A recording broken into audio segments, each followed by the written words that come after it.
በዚህ ሰዓት ድምጻዊ አንዱዓለም ጎሳን አስመልክቶ አንድ መረጃ ተሰምቷል። ልንገራችሁ። በዚህ ሰዓት የተሰማ አስገራሚ መረጃ አለ። ከ600 ኪሎ ሜትር በላይ በመኪና ስር ተንጠልጥሎ ሲጓዝ የነበረው የ10 ዓመቱ ታዳጊ ገመቹ ለምን እንዲያደረክ ተብሎ ተጠየቀ።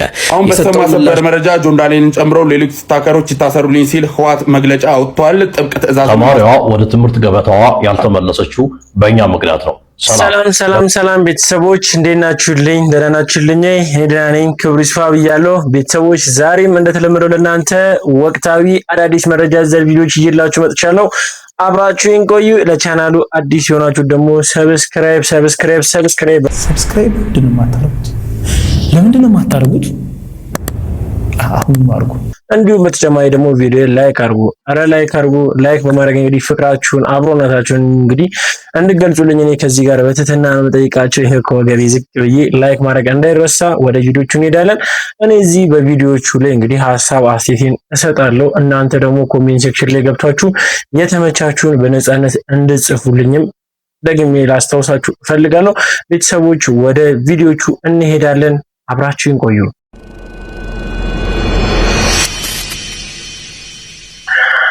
በቅድሚያም ሁሌም በመግቢያችን ላይ እንደምናደርገው እንግዲህ ያስተምረናል እንዲሁም ደግሞ ያወያየናል ብዬ ያሰብኩት አንድ መልካም እንግዲህ ሆነ አነጋጋሪ ቪዲዮ ስላለ ልጋብዛችሁና በዛ ላይ ሐሳባችንን እንሰጥበታለን። ሄሎ ኔማር ወይ ውዴ፣ ዛሬ ፍሬንዶች ጋር ስለማመሽ ራት ቢናተኝ እሺ፣ አጠብቂኝ። አብረን እንበላለን ብዬ ነበርኩ። በቃ ራስን ጠብቅ። ገና 12 ሰዓት እኮ ነው። ወይ ለምን መክሰስ በልታ አትሄድም? አካሌ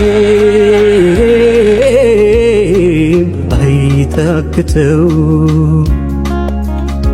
የኔ ውድ አቀራርበሽልኝ ነው የተኛሽው? እዛው እኮ በልቻለሁ ውዴ ውድ የኔው ነሽ ስሜቴ ባይን የሚገባሽ ውዴ ውድ የኔው ነሽ ውዴ። ወዬ ጓደኞቼ ጋር ስለማመሽ እንዳትጠብቀኝ ተኛሽ። ጠዋት እኮ ስወጣ ነግሬህ ነበር ውዴ፣ አልሰማኸኝም እንዴ? የኔ እናት ጠዋት ተናገርሽ፣ አሁን ትርጉም የለውም። አሁኑኑ ወደ ቤትሽ ነኝ። ቆይ አንተ ስታመሽ እኔ ምን ብዬሽ አውቃለሁ? እኔ እኮ ወንድ ነኝ እና ሴት ልጅ መዝናናት አያምራትም? እንደውም አልመጣም። እሺ ጠዋት ስትመጭ ግን አባትሽን በዘው ይዘሻቸው መምጣት እንዳትረሽ። ለምን? ይዘውሽ ወደ ቤታቸው እንዲሄዱ ነዋ። ይህች ነገር ከጥንት ጀምሮ የመጣች ባህላችን ትመስለኛለች። ለምሳሌ የድሮ አባቶች ከሌላ ወልደው ሳይቀር ልጅ ቢያመጡ እናቶቻችን ተቀብለው እንደ ልጃቸው ቆጥረው ያሳድጋሉ። እናቶቻችን ከሌላ ወልደው ቢያመጡስ? አባት ሆዬ መንደር አቃጥሉ፣ ህዝብ ሊጨርስ ይችላል። የወንድ ልጅ ራስነት፣ የሚስት ዘውድነት እስከምን ድረስ ነው? ፎሎውና ሼር ያደረጋችሁ ሐሳባችሁን ኮሜንት ላይ አስቀምጡልኝ። ቪዲዮን እንደተመለከታችሁት ነው። እውነት ለመናገር ቪዲዮን ስመለከተው በሁላችንም በተለይ በህብረተሰብ ውስጥ የተለመደ ስለሆነ በዚህ ጉዳይ ላይ ሐሳባችሁን ምን ብላችሁ እንደምትሰጡ ለማወቅ በጣም ጓጉቻለሁ። እውነት ለመናገር ወንዶች የሚያረጉት ሴቶች ግን የማያረጉት፣ ሴቶች የሚያረጉት ወንዶች ግን የማያረጉት በባህል ሊሆን ይችላል ወይም ደግሞ እንዲሁ በቃ ከዘመን ተሻግሮ የመጣ ለሴቶች ግዴታ ለወንዶች ደግሞ የሆነ እንደ መብት ነገር ተቆጥሮ የሚመጡ በርከት ያሉ ሌሎችም ጉዳዮች አሉ እና ከዚህ አንፃር እውነት ለመናገር ሴቶች ላይ ሲሆን ይህ ነገር ተገቢ አይደለም ወይም ደግሞ ሴቶች ይህን ነገር ማድረግ አይችሉም። እስቲ ሐሳባችሁን ስጡበትና ኮሜንት ሴክሽን ላይ እንወያይበታለን። በተጨማሪም ደግሞ በትናንትናው ዕለት ብዙዎቻችን ያናደደ ብዙዎቻችን ልበል እኔ ስለተናደርኩበት ነው እንግዲህ ብዙዎችን የሚያናድድ ቪዲዮ ተለቆ ነበር ወይም ደግሞ በሶሻል ሚዲያ ላይ ተጋርቶ ሲዘዋወር ነበር። ምንድነው? እስቲ ልጋብዛችሁና ሐሳባችንን ሰጥበታለን።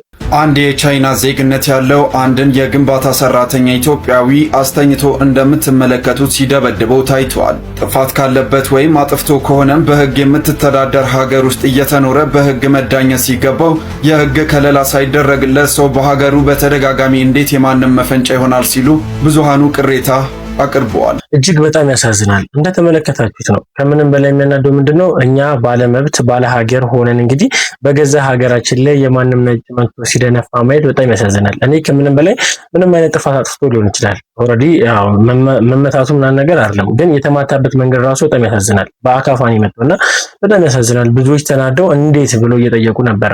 እንግዲህ ምን ትሉታላችሁ ይሄን ጉዳይ? በነገራችሁ ላይ ያው በዚህ በዩቲዩብ ላይ ፕላትፎርሙ ላይ እንግዲህ ይህንን ምስል ማጋራት ስለማይቻል ነው እንጂ አጋራላችሁ ነበር።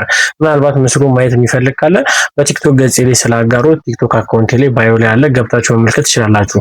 በተጨማሪም ደግሞ እንግዲህ ሌላኛው መነጋገሪያ የነበረው ከ600 ኪሎ ሜትር በላይ እንግዲህ በመኪና ስር ተደብቆ አዲስ አበባ ድረስ የገባው ሕፃን ልጅ ታዳጊ ልጅ እንግዲህ አስገራሚ ነገሮችን እንግዲህ ከሰሞኑ ማነጋገር ጀምሯል። እንዴትስ ያውላ ኪሎ ሜትርን በትዕግስት ሊመጣ ቻለ? እኔ እንደውም እሱ ነበር ጥያቄ። አንድ ሰው የሆነ ዓላማ ሲኖረው ለዛ ዓላማ ስለሚቆም ምንድነው ምክንያቱ?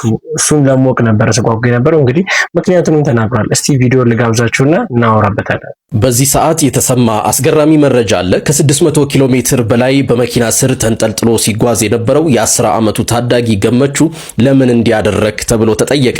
የሰጠው ምላሽ ግን የሁላችንንም ልብ ሰብሮታል። እናቴን ለመርዳት ነው አለ። ከእድሜው በላይ የኑሮ ሸክም በትከሻው ላይ የወደቀው የገመቹ ታሪክ ይሄው። ገመቹ ያን ሁሉ ርቀት በሞትና በሕይወት መካከል ሆኖ የተጓዘው ለጨዋታ አልነበረም። ለእናቱ ካለው ጥልቅ ፍቅር የተነሳ እንጂ ስራ ፈልጎ እናቱን ለመርዳት ነበር። ፈጣሪ ለዚህ ሕፃን ትልቅ ዓላማ ስላለው ከዛ ሁሉ አደጋ ከመኪናው ስር በሰላም ጠበቀው። ይህ ታሪክ ከተሰማ በኋላ በርካታ ኢትዮጵያውያን እጃቸውን እየዘረጉ ነው። የትምህርት ወጪውን ለመሸፈንና ቤተሰቡን በዘላቂነት ለመርዳት ቃል የገቡ ወገኖች ቁጥር እየጨመረ ነው። ገመቹ ዛሬ የድህነት ብቻ ሳይሆን የተስፋና የእናት ፍቅር ምልክት ሆኗል። አሁን ተራው የኛ ነው። ገመቹ ከእንግዲህ በመኪና ስር ሳይሆን በትምህርት ገበታ ላይ መሆን አለበት። ነገ ባንክ አካውንት ሲከፈት ሁላችንም አቅማችን የፈቀደውን በማድረግ ከጎኑን ቁም። እናንተ ለገመቹ ምን መልእክት አላችሁ? ኮሜንት ላይ አስፍሩ። ዛሬን ለነገ እንኑር። መልካም ጊዜ። እንዳያችሁት ነው ይህ ታዳጊ ይህ ሁላ መስዋዕትነት የከፈለው ለእናቱ ሲል ነው። እጅግ በጣም ያሳዝናል። እኔ በነገራችሁ ላይ ያው ከእናት የበለጠ ምንም ዓለም የለምና ስንቶቻችንን እስቲ ለቤተሰባችን ይሄ ሁላ መስዋዕትነት ለመክፈል ወይም ደግሞ ይሄን ያህል መስዋዕትነት ልንከፍላችሁ የምንችለው? ይሄ የሁላችንም ጥያቄ መሆን አለበት። የዚህ ልጅን ግን ጀግንነትን ሳናደንቅ ማለፍ የለብንምና እኔ ከዚህ ጋር እጅግ በጣም ጀግና የሆነ ልጅ መሆኑን በዚህ አጋጣሚ መናገር ፈልጋለሁ። በተጨማሪም ደግሞ ሌላኛው መነጋገሪያ የነበሩት ጉዳዮች መካከል አንዱ በአርባ ምንጭ ዩኒቨርሲቲ ሰውላ ካምፓስ እንግዲህ አንድ ክስተት ተከስቷል። በተማሪና እንግዲህ በትምህርት ቤቱ በአርባ ምንጭ ዩኒቨርሲቲ ጉዳይ ነው። እንግዲህ የተማሪዋ ስም በአንቺ ጊዜ ደርብ ትባላለች። እንግዲህ ትምህርት ስንማር ከ30 ደቂቃ በኋላ እንግዲህ መምህሮች የሚያስተምሩን ትምህርት አይገባንም ወይም ደግሞ በቃ ባያስተምሩን ይሻላል ዝም ብለን ነው የምናያቸው እንጂ ትምህርቱ አይገባንም ብላ ተናግራ እንግዲህ አርባ ምንጭ ዩኒቨርሲቲ በሷ ላይ ውሳኔ አሳልፎ ነበረ። እስቲ ከሱ ጋር ተያይዞ የወጡ በርከት ያሉ መረጃዎች አሉ። እስቲ አንድ ሁለት ልጋብዛችሁና ሀሳባችንን እንሰጥበታለን። ተማሪዋ ወደ ትምህርት ገበታዋ ያልተመለሰችው በእኛ ምክንያት ነው። ሰላም ደጉላው ነኝ። እንግዲህ ከሰሞኑ በአርባ ምንጭ ዩኒቨርሲቲ ሳውላ ካምፓስ አንዲት ተማሪ ሀሳቧን በነፃነት ስለገለጸች ብቻ ፍጹም ህገወጥ በሆነ አካሄድ አምባገነናዊ ውሳኔ ተላልፎባት ለ1 ዓመት ያህል ከትምህርት ገበታዋ እንድትታገድ ተደርጓል። ይህ ውሳኔ ህግን ያልተከተለ ስለመሆኑ ቪዲዮ ሰርቼ የሚመለከታቸው አካላትን በተለይም አርባ ምንጭ ዩኒቨርሲቲ ዋናው ካምፓስ ፕሬዝዳንትን ጨምሮ የትምህርት ሚኒስትርንና ሌሎች በሴቶች ጉዳይ የሚሰሩ ተቋማትን ሜንሽን እንድታደርጉና ቪዲዮ ቫይራል ወጥቶ ጉዳዩ የሚመለከታቸው አካላት ትኩረት እንዲሰጡበት ጠይቄ ይሄንን አላደረጋችሁም። አሁንም ደግሜ ጠይቃችኋለሁ። ይሄንን ቪዲዮ ነግ በኔ ብላችሁ እቺ ልጅ እህታችሁ ብትሆን ዝም ትሏታላችሁ ወይ? ቪዲዮን ሼር፣ ኮፒ ሊንክ፣ ሪፖስት ዱት እያደረጋችሁ ትምህርት ሚኒስትርን ጨምሮ በሴቶች ጉዳይ የሚሰሩ ተቋማትን ጨምሮ አርባ ምንጭ ዩኒቨርሲቲ ዋናው ካምፓስን መንሽን እያደረጋችሁ ይህ ህገወጥ ውሳኔ እንዲቀለበስ ሁላችንም እንጠይቅ። እንግዲህ ውሳኔውን በምንመለከትበት ጊዜ አስቀድሞ ቪዲዮ ሰርቻለሁ። ደብዳቤው ላይ በጣም አስቂኝ በሆነ መልኩ ቀጣይ ዓላማሽ ምን እንደሆነ በማይታወቅ መልኩ ተናግረሻል የሚል ቃል በቃል የተቀመጠ አነጋገር አለ። እንግዲህ በሀገራችን የወንጀል ህግ አንድ ሰው ወንጀል ለመስራት አስቧል፣ አቅዷል ተብሎ የሚቀጣበት የህግ አግባብ የለም። በተመሳሳይ መልኩ የከፍተኛ ትምህርት ተቋማት የተማሪዎች የዲሲፕሊን መመሪያን በምንመለከትበት ጊዜ አንድ ተማሪ ወንጀል ለመስራት አስቧል፣ ቀጣይ ዓላማው አይታወቅም ተብሎ ይህ የፖለቲካ አነጋገር ነው። ከዚህም ባሻገር የተናገረችው ነገር የየትኛውም የዩኒቨርሲቲ ሆነ የካምፓሱ የህግ ባለሙያ ጋር መጥቶ ሊከራከረኝ ይችላል። ልጅቱ የተናገረችው ነገር የህግ ተጠያቂነት አያስከትልም። በተለይም ደግሞ የተማሪዎች የዲሲፕሊን መመሪያ በምንመለከትበት ጊዜ። ስለዚህ እንዲህ ባለ ሁኔታ ተማሪዋ ላይ የተጣለባት እገዳ በአርባ ምንጭ ዩኒቨርሲቲ በዋናው ፕሬዝዳንት በይግባኝ ታይቶ ተማሪዋ በአስቸኳይ ወደ ትምህርት ገበታዋ ልትመለስ ይገባል። ከዚህ ጋር በተያያዘ ከ30 ደቂቃ በላይ መማር ይሰለችናል ብላ ለተናገረችው አነጋገር ለዩኒቨርሲቲ ምርምር አድርጎ ምክንያቱ ምን እንደሆነ የትምህርት አሰጣጥ ነው ወይ ቴክኖሎጂ ነው ወይስ ሰዓቱ ነው ወይስ ተብሎ መፍትሄ ማበጀት ነው እንጂ ተማሪን ማፈንና አምባገነናዊ ውሳኔ ማስተላለፍ መፍትሄ አይሆንም ብላ አመሰግናለሁ። እንደሰማችሁት ነው ልጅቷ የተናገረችውን ንግግርን ተያይዞ ከህግ አንጻር ምን ይመስላል የሚለውን ጠበቃ ደጉሎ ቀለል አድርጎ እንግዲህ ገልጾታል። የልጅቷ እገዳ ወይም ደግሞ ከዛ ትምህርት ቤት ለ1 ዓመት መታገዷ ተገቢ እንዳልሆነ ተናግሯል። ይሄ በዚህ ጉዳይ ላይ ብዙዎቻችን የምንስማማበት ይመስለኛል። በተጨማሪም እንግዲህ በብዙ ጭቅጭቅ ወይም ደግሞ ብዙዎች ቅሬታ እያሰሙ በአርባ ምንጭ ዩኒቨርሲቲ ላይ ተደጋጋሚ ቅሬታ ሲያቀርቡ አርባ ምንጭ ዩኒቨርሲቲም እንግዲህ ምላሽ ሰጥቷል። ምንድን ነው የሰጠው? ልጋብዛችሁ። አርባ ምንጭ ዩኒቨርሲቲ በአሁኑ ሰዓት በተማሪ በአንቺ ጊዜ ደረብ ላይ የተላለፈውን የዲሲፕሊን እርምጃ አስመልክቶ ይህንን መግለጫ አውጥቷል። እንደ ዩኒቨርሲቲው መግለጫ ተማሪዋ በቲክቶክ ገጿ ላይ ያሰራጨችው መልእክት ስነ ምግባር የጎደለውና የመማር ማስተማር ሂደቱን የሚያውክ ነው። ተማሪዋ በመልእክቷ እኛ ከ30 ደቂቃ በላይ እየሰማናችሁ ስላልሆነ 30 ደቂቃ እንደሞላ እኛ መስማት ስለምናቆም ከ30 ደቂቃ በኋላ ያለውን ጊዜያችሁን አታባክኑ፣ ሌላ የምትሰሩት ስራ ካለ ውጡና ሂዱ በማለት መምህራንን የሚዘልፍና ሌሎች ተማሪዎችን ለተቃውሞ የሚያነሳሳ ንግግር አድርጋለች። ዩኒቨርሲቲው እርምጃውን የወሰደው በከፍተኛ ትምህርት አዋጅ ቁጥር 1052/2019 እና በዩኒቨርሲቲው የተማሪዎች ዲሲፕሊን መምሪያ በመመስረት መሆኑን ገልጿል። ቅጣቱም ድርጊቱ እስከ 2 ዓመት እገዳ ሊያስከትል ቢችልም ተማሪዋ ለ1 ዓመት እንድትታገር ተወስኗል ሲል አርባ ምንጭ ዩኒቨርሲቲ እንግዲህ ይህንን መረጃ አጋርቷል። በተጨማሪም ተማሪዋ ያለ አግባብ እንደተባረረች አድርጋችሁ እዚህ ሶሻል ሚዲያ ላይ መረጃ የምታሰራጩ ሰዎች ከድርጊታችሁ እንድትቆጠቡ ሲል እንግዲህ የአርባ ምንጭ ዩኒቨርሲቲ አስጠንቅቋል። እንደሰማችሁ ነው አርባ ምንጭ ዩኒቨርሲቲ የሰጠውን ምላሽን ሰምታችኋል። ወይም ደግሞ ለልጅቷ ያስተላለፈውን ቅጣትን አይሽሮም በቃ ወይ ደግሞ አልሽሮም ብሎ ተናግሯል። ያው ከህግ አንጻር ወይም ደግሞ የትምህርት ቤቱ መተዳደሪያ ደንብ አለና ከዛ ውጪ ስለሆነች ለ1 ዓመት ያስቀጣታል ብሎ ራሳቸው ምላሽ ሰጥቷል። እናንተስ የዚች ልጅ መቀጣት ተገቢ ነው ወይስ ተገቢ አይደለም? ሀሳባችሁን ስጡበት። በተጨማሪም ደግሞ በትላንትናው ዕለት እንግዲህ ብዙዎቻችን ያስደነገጠ አንድ መረጃ ወጥቶ ነበረ። እስቲ መረጃውን ልጋብዛችሁና ሀሳባችንን ስጡበታለን። አሁን በተሰማ ሰበር መረጃ ጆን ዳንኤልን ጨምሮ ሌሎች ታከሮች ይታሰሩልኝ ሲል ህወሓት መግለጫ አውጥቷል። ጥብቅ ትዕዛዝንም አስተላልፏል። ከላይ እንደምትመለከቱት በማህበራዊ ሚዲያ ገጽታዬን አበላሽተውብኛል፣ እነዚህ የተጎዱ ዜጎችንም አጋልጠውብኛል ያላቸውን ቲክቶከሮችና ሌሎች ተጽዕኖ ፈጣሪዎች እየታደኑ እንዲታሰሩ ለትግራይ ፖሊስ ትዕዛዝን አስተላልፈዋል። ሁላችሁም ቪዲዮ ላይክ ያደረጋችሁ የፕላስ ምልክቱን በመጫን ቤተሰብ ሁኑ። ዝርዝር መረጃም አለ። እንደሚታወቀው በህጻጽ የተለያዩ እርዳታዎችን በቦታው ድረስ በመሄድ ያደረጉት እነዚህ ቲክቶከሮችና ተጽዕኖ ፈጣሪዎች በተለይም ደግሞ ገጽታዬን አበላሽተውብኛል በማለት ህወሓት ክሱን አቅርቧል። በዚህም ታዲያ ታድነው ይያዙልኝ በህግ ጠይቃቸዋለሁ የሚል መግለጫ ነው የወጣው። ምናልባትም የፖለቲካዊ ትርፍ ለማግኘት እንዲሁም የፌዴራል መንግስቱ እርዳታዎችን ከልክሎ ነው ይህ ረሃብ የተከሰተው በማለት የተለያዩ የፖለቲካዊ ትርፎችን ለማግኘት ገጽታዬን አበላሽተውብኛል ያላቸውን ቲክቶከሮች ይታሰሩልኝ ሲል በዛሬው ዕለት ትዕዛዝን አስተላልፏል። ከዚህ ጉዳይ ጋር በተያያዘ ቀጣይ መረጃ እንመለስበታለን ባይ እንደሰማችሁት ነው ቲክቶከሮቹ እንግዲህ በህፃን ለተጎዱ ወገኖቻችን እንግዲህ ደርሰው እርዳታ ሲረዱ ነበረ። ከዚህ ጋር ተያይዞ እንግዲህ የኛ ቦታ ወይም ደግሞ በእኛ ክልል ውስጥ ገብተው ያለ ፍቃዳችን ወይም ደግሞ መልካም ገጽታችንን ሊያጠለሹ ወይ ደግሞ አጠልሽተውብናል የሚል ቅሬታ መጥቷል ብሎ ነው እንግዲህ ወንድማችን እንግዲህ በቲክቶክ ፕላትፎርም ላይ ያጋሩት ብዙ ሰዎች ሲቀባበሉት የነበረው ነገር ግን እጅግ በጣም ውሸት ነው፣ ከእውነት የራቀ ውሸተኛ ሐሰተኛ መረጃ ነው።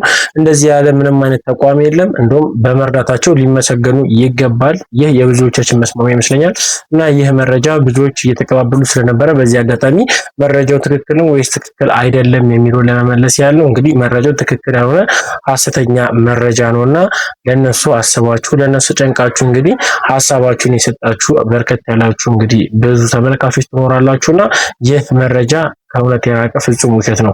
እንግዲህ ቤተሰቦች በተጨማሪም ሌላኛው መነጋገሪያ የነበረው ጉዳይ ደግሞ የድምፃዊ አንዱዓለም ጎሳ እንግዲህ ሁሉ ነገርን ጨርሶ በአዲስ ምዕራፍ ወደ ህይወቱ ሊመለስ ነው። በምን ጉዳይ እስቲ ልጋብዛችሁና ሀሳባችንን እንሰጥበታለን። በዚህ ሰዓት ድምፃዊ አንዱዓለም ጎሳን አስመልክቶ አንድ መረጃ ተሰምቷል። ልንገራችሁ፣ ፎሎ እያደረጋችሁ ተከታተሉ። ድምፃዊው በገዳ አባቶች ተባርኮም ወደ ስራው እንዲመለስ መፈቀዱ ተነግሯል። ዛሬ ማለትም ታህሳስ 21 ቀን 2018 ዓ.ም ታዋቂው የኦሮምኛ ሙዚቃ ድምፃዊ አንዱዓለም ጎሳ በገዳ አባቶች ዘንድ በቀረበ የእርቅና የቡራኬ ስርዓት ተባርኮ ወደ መደበኛ የጥበብ ስራው እንዲመለስ መፈቀዱ ተነግሯል። ድምፃዊው ለተወሰነ ጊዜ ከሙዚቃው መድረክ ርቆ የቆየ ቢሆንም አሁን ግን በባህላዊ የገዳ ስርዓት መሰረትም አስፈላጊው ጸሎትና እንዲሁም ደግሞ ምርቃት ተደርጎለት ወደ ሙያዊ ተግባሩ እንዲመለስ የገዳ አባቶችም በይፋ እንደፈቀዱለት ተሰምቷል። ይህ ውሳኔ የተላለፈው በታላላቅ የገዳ አባቶች አባገዳዎች ጥረትና እንዲሁም ደግሞ ሽምግልና መሆኑ ታውቋል። እናንተስ በዚህ ጉዳይ ምን ትላላችሁ? ሀሳባችሁን አጋሩ። እንደሰማችሁ ነው ድምፃዊ አንዱዓለም ጎሳ ከቀነኒ አዱኛ ጋር ተያይዞ የህግ ኬዝ ነበረበት እና ከዛ ጋር ተያይዞ ከሷ ቤተሰቦች ጋርም ያው ቅሬታ እንደነበረበት ብዙዎችም እንግዲህ ከሷ ቤተሰቦች ውጪ ሆኑ ብዙዎቻችን ማየት ይቻላል። ከሷ ሞት ጋር ተያይዞ ምንድነው ምክንያት የሚለውን ጥያቄው ለመመለስ ብዙዎቻችን እንግዲህ ስናስበው ወይም ደግሞ ስንጠብቀው የነበረ ጉዳይ ነው። እንግዲህ በመጨረሻ አሁን ላይ የነበረውን ጉዳይ ወይም ደግሞ ከሷ ቤተሰብ ጋር የነበረውን ቅሬታ በሽማግሌዎች ወይም ደግሞ በኦሮሚያ ክልል ባህላዊ እንግዲህ አባገዶች እንግዲህ ሰብስቦ በይቅርታ ጉዳዩ እንደተፈታ መረጃ ወጥቷል። እንግዲህ የነበረበትንም ህይወትንም እንደ አዲስ ሊጀምር ወይም ደግሞ ያው ወደ ሙዚቃው ኢንዱስትሪም በድጋሚ ተመልሶ እንግዲህ አገልግሎት ሊሰጥ እንግዲህ ረገዶች ችግሩን ፈቶ አሁን ላይ ዝግጁ እንደሆነ ነው መረጃዎችም የወጡት እና ከዚህ ጋር ተያይዞ ብዙዎች ሀሳባቸውን እየሰጡበት ይገኛሉ። እናንተስ ይህንን ጉዳይ እንዴት ትመለከቱታላችሁ? ሀሳባችሁን ስጡበት። በተጨማሪም ደግሞ ሌላኛው የትናንትናው ዕለት ብዙዎቻችን ያስደሰተ አንድ ጉዳይ አለ። እሱም ደግሞ ቲክቶከር አዶናይ ለአርቲስት ጋሽ ሰለሞን እንግዲህ የመኪናውን እንግዲህ ቁልፍን አስረክቧል። ያም ስርዓት እንግዲህ በብዙ ሶሻል ሚዲያ እየተጋራ ብዙዎች በተለይ አዶናይን እንግዲህ ሲያመሰግኑት የነበረበት ጉዳይ ነው። እስቲ ቪዲዮውን ልጋብዛችሁና እናወራበታለን።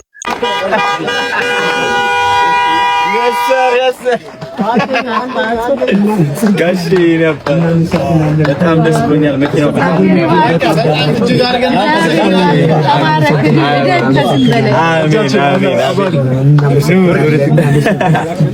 እንንዳት እንደ ጋሽ ምንድነው መንጃ ፈቃድ አልወጣም ገና ሲወጣ እንነዳታለን አብረና ኑ በል ወደ ግብዣችን እንመለሳለን። ደስ አላችሁ ልጆች? አሪፍ ነው። እሺ ወደውታል ኑና ጋሽ ሰናባክ ወደ ኮክቴል ግብዣችን ማናጀሩ የመሳሰላል ወደ አንድ ይቻላል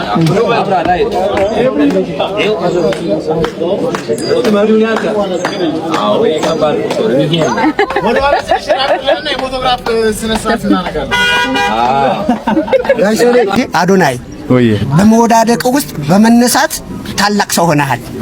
እኔም በመወዳደቅ ውስጥ ታላቅ ሰው ሆናለሁ። አሁንም ሞገስና ክብር ሰጥተኸኛል። ከፈጣሪ በታች ይስጥልኝ። በጣም ነው የማመሰግነው። እሺ ዋናው ነገር ዛሬ እንግዲህ እንዲህ ባለ ስነ ስርዓት እንድናደርግ ያስገደደን ነገር ሌሎችም በጣም የምንወዳቸው የምናከብራቸው በተለያየ ሙያ መስክ አሉ ከአርቲስቶችም ውጭ ያሉ ሌሎች አካላት ደግሞ ይሄንን አሪያ በማድረግ እንደዚህ የመኪና ርክክብ እንዲያደርጉ የምንወዳቸውን የምናደንቃቸውን በህይወት እያሉ ማመስገን መቻል አለብን፣ ማወደስ መቻል አለብን ብለን ነው ዛሬ የተነሳ ነውና ለዛም ነው ለጋሽ ሰሌ ክብር ይገባዋል ለሰራው ስራ።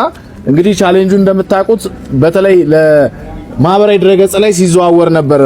ጋሽ ሰሌ በታክሲ እየተጋፋ ይሄድ ነበረ። አለመታደል ሆኖ ነው እኛ ሀገር ኢትዮጵያ ስለሆነን እንጂ እንደሱ ያሉ በተለያዩ ዓለም ላይ ያሉ ፊልም ሰሪዎች፣ ቲያትር ሰሪዎች ተከብረው እጅግ ቅንጡ የሆኑ መኪናዎችን የሚነዱበት ሁኔታ ነው ያለው። ኢትዮጵያውንና ደግሞ እንደዚህ ሆነ ግን ደጋግ የሆኑ ኢትዮጵያውያኖች አሉ። በተለይ በዚህ አጋጣሚ ብሩክ ሪል ስቴትንም እባካችሁ ደግማችሁ ደጋግማችሁ አመስግኑልን። ትሪፕል ኢል ሆቴልንም ይሄ ፕሮግራም እንዲሳካ ስላደረገ ሌሎችም የመገናኛ ብዙሃን ባለሙያዎች፣ የሶሻል ሚዲያ ተጽዕኖ ፈጣሪዎች በዚህ ሰዓት ቀጥታ በተለያየ ማህበራዊ ድረገጽ እየተሰራጨ ነው። በጣም በርካታ ሰዎችም እየደወሉልን ነው። እናንተም ስለመጣችሁ ለጊዜያችሁ እናንተንም በጣም እጅግ አድርገን እናመሰግናለን። አዲስ ስጦታ እንደሞ አለ ሌላ ዝግጁ እንካሲ አቤኔ ያዘው እስኪ ያው ልጅ አርኪ ይባላል ባይዘወይ እሱ ነው ስዕሉን የሳለው በጣም የሚያምር ስዕል ልክፈተው ላሳየት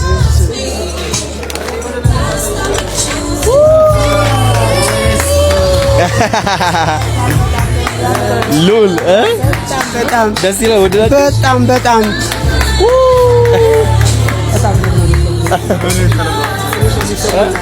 በጣም ደስ ይላል። በጣም ከሚገባ ያንጸባርቃል። ደግሞ ካባዬን እንዴት አገኘው? ካባው ደግሞ ካባ ለብሼ የት ነው ያገኘህ? ያየኸኝ አይተኸኛል ማለት ነው። በራስ እናገናኝ የለም ጎበዝ ነው በእውነት በጣም ይገባውታል። እንደውም አሳመርከኝ በጣም አራድሮሙ ወይ ጋይሰኔ ታላቄ ነው በእውነት በጣም አሁን እቺን ቤቷ ውስጥ በጣም ነው የማመሰግነው በእውነት በጣም አዶናይ እንግዲህ ምንድነው የምትባለው? እንጃ እሱ እንግዲህ ሳሊው ልጅ አርት ይባላል። ጎበዝ የኔ ልጅ ማን ነው ስምህ? ልጅ አርት ወይ ደግሞ ልጅ አርት ይሻላል። በጣም ነው የማመሰግነው በእውነት ልጅነቴን ሁሉ አመጣህብኝ፣ አስታወስከኝ። እንዳታበላሸው በደንብ ጠብቀው። አንድ ቀን ደግሞ አሳያለሁ የዛሬ 50 ምናምን ዓመት የነበረኝ አፍሮ የነበርኩበት በቃ ትቀናለህ በእውነት በጣም እና ጠብቀው ጸጉርህን። ተባረክ። እጄን ቁርጥማት አይንካው። አመሰግናለሁ። እንደተመለከታችሁ ነው አዶናይ እጅግ በጣም ትልቅ የሚያስመሰግን እውነት ለመናገር ትልቅ ስራን እየሰራው እንደ ቀልድ የሚታይ አይደለም። ምክንያቱም እኚህን አርቲስትን እንግዲህ አስቦ ከነበሩበት ህይወት አንድ ደረጃ ከፍ የሚያደርግ ተግባር ነው እንግዲህ ያከናወነው። ስለዚህ ለዚህ ልጅ ልናመሰግነው ወይም ደግሞ ልናበረታተው ይገባል። ይህ የኔ ሐሳብ ነው። እናንተስ ምን ይመስላችኋል? በአዶናይ ላይ ሐሳብ ካላችሁ እንግዲህ ኮሜንት ሴክሽን ላይ ግለጹልኝ።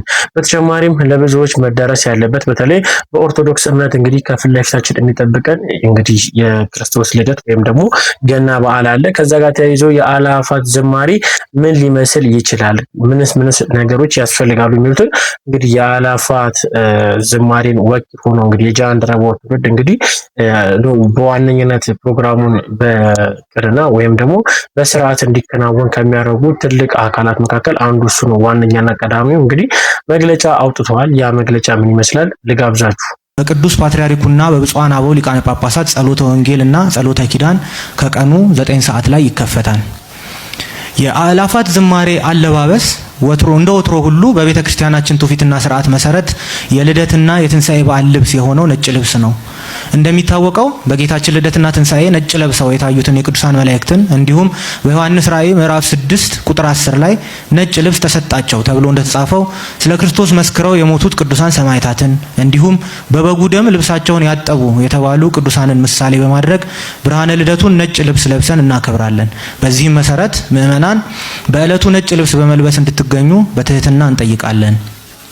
የአእላፋት ዝማሬ ስለ ጌታችን ልደት በዓል እያሰብን ለተወለደው ንጉሥ ምስጋናና ጸሎት የምናቀርብበት በመሆኑ ከአባቶች ጸሎት፣ ቃለ ምዕዳንና ዝማሬ ውጪ ምንም አይነት የክብር እንግዶች ንግግር፣ የገቢ ማሰባሰቢያና ሌሎች መልእክቶች የሚተላለፉበት መድረክ ባለመሆኑ በዚህም ዓመት ይህንን መንፈሳዊ ይዘቱን አስከብረን እንቀጥላለን።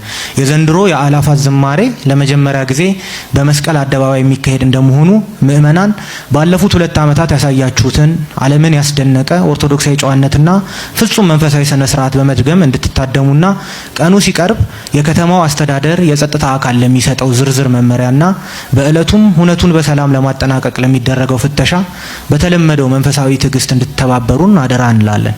የአእላፋት ዝማሬ ላይ የምናሳየው ታዛዥነትና ክርስቲያናዊ ጨዋነት የአእላፋት ዝማሬ በቋሚነት በመስቀል አደባባይ እንዲካሄድ መንገድ የሚከፍት በመሆኑ የተወለደው ንጉሥ የመድኃኔ ዓለምን ልደት በሀገር አቀፍ ደረጃ ከፍ ብሎ የሚከበር ሁነት እንዲሆን የበኩላችሁን ታሪካዊ ድርሻ እንድትወጡም በዚሁ አጋጣሚ አደራ እንላለን። ባለፉት የአእላፋት ዝማሬዎች ላይ የታደሙ ምዕመናን የጧፍ መባ ይዘው የመጡት ለቦሌ ደብረ ሳሌም መድኃኔ ዓለም ካቴድራል እንደነበረ ይታወቃል። በዘንድሮ የአእላፋት ዝማሬ መስቀል አደባባይ ስትመጡ ከምታከብሩት ውጪ የምትሰጡት ጧፍ እንድታመጡ እየጠየቅን የዘንድሮ የጧፍ መባ ለታዕካ ነገስት በዓታ ለማርያም ገዳም ይሆናል። ጧፉን ለመሰብሰብ የተዘጋጁ ድንኳኖችም ስለሚኖሩ እግረ መንገዳቸውን እንድታስገቡና አንጋፋዋንና በብዙ ምክንያቶች ድጋፍ የምትፈልገውን ጉባኤ ቤት ያላትን የታዕካ ነገስት በዓታ ለማርያምን በረከት እንድትካፈሉ አደራ እንላለን። በሁለቱ ዓመታት የአእላፋት ዝማሬ የተሻለ እይታና ድምጽ ያለበት ቦታ ለማግኘትና የቪአይፒ እንግዶች አስተዳደር ጉዳይ ብዙ ቅሬታ የተስተናገደበት መሆኑን በሰበሰብነው መረጃ ማጣራት ችለናል። በዚህም መሰረት የ2018 ዓመተ ምህረት የአእላፋት ዝማሬ ሁሉም ታዳሚ ለመድረኩ እኩል ቅርበት ያለውና በአደባባዩ የትኛውን ቦታ ላይ ያለ ሰው ፊት ለፊት የሚመለከተው የህብረ ዝማሬ አሰላለፍ የሚያሳይ የመድረክ ዲዛይን በኢጃት የአርኪቴክቶች ቡድን ተሰርቶ ተጠናቋል። ድምጽን በተመለከተም አደባባዩ ውስጥ በየትኛውም ቦታ ላይ ያለ ሰው የሚሰማው ድምጽ እኩል እንዲሆን በድምጽ መሐንዲሶች ቡድን ዝግጅቱ ተጠናቋል። የመስቀል አደባባይን የክብር እንግዶች አገባብና መስተንግዶ በተመለከተም ኢትዮጵያዊ ጃንደረባ ትውልድ ለመጀመሪያ ጊዜ ሁነቱን በአዲስ ስፍራ በማካሄድ ላይ በመሆኑ ከጠቅላይ ቤተ ክህነት ጽሕፈት ቤት የቅርስና ቤተ መጻሕፍት ወመዘክር ሙዚየም መምሪያ የአደባባይ በዓላት አዘጋጅ ክፍል ጋር ልምድ በመውሰድ የተዘጋጀ ሲሆን የመግቢያ ቦታዎችን በተመለከተ በዝርዝር ቪዲዮ የምናሳውቅ ይሆናል። በእለቱም ስጋው ደግሞ የሚቀበሉ ምዕመናን ከድካም አንጻር እንዲገኙ አይመከርም።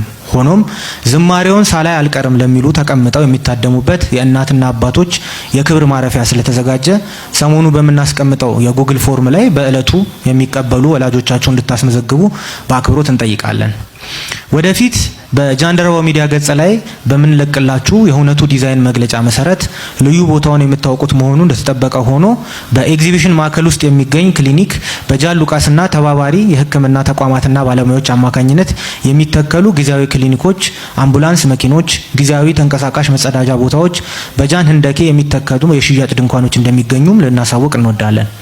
የአእላፋት ዝማሬ በብፁዓን አባቶች ቡራኬ፣ መመሪያ፣ ድጋፍና ክትትል የሚዘጋጅ የጠቅላይ ቤተ ክህነትና ከአዲስ አበባ ሀገረ ስብከት ኃላፊዎች በተለያዩ ሁኔታዎች የተሳተፉበት በመሆኑ አባቶች የበዓሉን አከባበር በተመለከተ ተጨማሪ መግለጫና አባታዊ መልእክት የሚያስተላልፉ ይሆናል። ትራንስፖርትን በተመለከተ በርካታ ሰንበት ትምህርት ቤቶችና አድባራት ወደ አእላፋት ዝማሬ የደርሶ መልስ አውቶቡሶች እያዘጋጁና ማስታወቂያ እያስነገሩ መሆኑን ተመልክተን አድንቀናል። በዚህ ተግባር የሚቀረፈው የትራንስፖርት ችግር ብቻ ሳይሆን ለዝማሬ የተሳተፉ ምዕመናን ማስቀደሳቸውን የሚያረጋግጥ በመሆኑ ይበል የሚያሰኝ ነው። በመሆኑም ምዕመናን በየአካባቢያቸው የተዘጋጀውን የትራንስፖርት አቅርቦት በመጠቀም ያለ ምንም መጉላላት ታድማችሁ እንድትመለሱ እንዲሁም የሰንበት ትምህርት ቤቶችንና ማህበራቱን አገልግሎት እንድትደግፉ ጥሪ እናቀርባለን። የትራንስፖርት አቅራቢዎች ዝርዝራቸውን በማህበራዊ ድረገጾች ላይ የምናጋራቸው ይሆናል። እንዲሁም መኪና ያላችሁ ምዕመናን መርሃ ግብሩ ሲጠናቀቅ ወደ እናንተ አቅጣጫ የሚሄዱ እህት ወንድሞችን በመጫን የትራንስፖርት አገልግሎት እንድትሰጡን ይሁን። ኢትዮጵያዊ ጃንደረባ ትውልድ ተጨማሪ የትራንስፖርት አማራጮችን በመፈለግ ምዕመናን ያለምንም መጉላላት መርሃ ግብሩን ታድመው ወደ የአጥቢያቸው እንዲሄዱ አስፈላጊውን ጥረት እያደረገ ሲሆን ውጤቱን በሂደት የሚያሳውቅ ይሆናል። እንደሰማችሁ ነው። ከአእላፋት ዝማሬ ጋር ተያይዞ ምንም አይነት እንግዲህ አለመግባባት ወይም ደግሞ ምንም አይነት አለመረዳት እንዳይመጣ ግልጽ በሆነ ቋንቋ እንግዲህ መግለጫውን ተናግሯል። እንግዲህ የሚያስፈልገው ነገር ምንድነው ማድረግ ያለብን፣ የት ነው የምንደርሰው፣ ስንት ሰዓት መገኘት ያለብን፣ እነዚህ ነገሮች እንዳጠቃላይ እንደተመለሰላችሁ ተስፋ አድርጋለሁ። ሙሉን ከፈለጋችሁ እንግዲህ በራሳቸው ፔጅ ታገኙታላችሁ። እንግዲህ ቤተሰቦች ለዛሬ ይዤላችሁ የመጣሁት እንግዲህ ቪዲዮዎች እኚህ ይመስላሉ። እስካሁን ድረስ አብራችሁኝ ስለቆያችሁ ከልብ አመሰግናለሁ። ቤተሰቦች በቪዲዮዎቼ እንግዲህ አዳዲስ መረጃ እንዳገኛችሁ እንዲሁም ቁም ነገር እንዳገኛችሁባቸው አስተማሪም እንደሆነ ተስፋ አድርጋለሁ። በተጨማሪም ቤተሰቦች እኔን ስለሚያበረታታኝ ሀሳባችሁ በነጻነት ኮሜንት ሴክሽን ላይ ግለጹልኝ። በቀጣይ ቪዲዮ እስክንገናኝ ሰላም ቆዩ። እወዳችኋለሁ።